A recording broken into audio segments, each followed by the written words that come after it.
Kids, adult children who move away from home and then back again. And it's a trend that is on the rise. According to research from Stats Canada, the number of adult children living with their parents has nearly doubled since the 1980s. Judy, I understand you have a full house this summer. How's that working?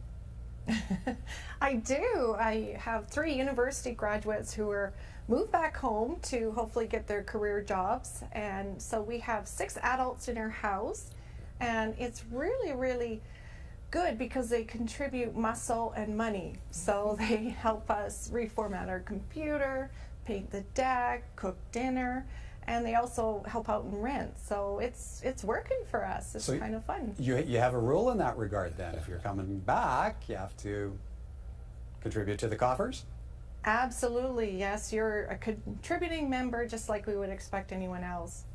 Okay, Gans, what are some of the benefits of having several generations under the same roof? Well, I think, Judy said the right thing, money and muscle, right? Those are 2 awesome things to have. But I think, there's a real benefit for the kids coming back because they get more time with the adults who, adults have more information. They've been on Earth longer, so they can help to mentor the young adults into adulthood for a longer time.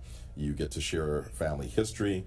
But then for the older folks, you get that spark of youth, and you get somebody that knows technology and different things like that. So it is nice to have the whole family together for a longer period of time when you can. The relationship dynamic changes, though. Oh yeah, for sure. Well, you have to realize that when you have other adults in the home, you guys are now roommates, or at the very least, landlord and tenant. So you definitely have to set up those boundaries very clearly. I would say specifically and explicitly, so you know what the expectations are around privacy, around respect, noise, time, all those things, especially like rent. Susan, what are maybe some of the risks of such an arrangement? I've found with these types of families that I've worked with is that they're not without their challenges. Often it's because people have unmet expectations, or they have automatic assumptions, or there's just a lack of communication. And so for me to get the group together and then to facilitate the communication process and just set up some clear guidelines and deal with some of the hurt feelings or misunderstandings, and then it can definitely be a very workable situation for everyone. How challenging a conversation is that, though?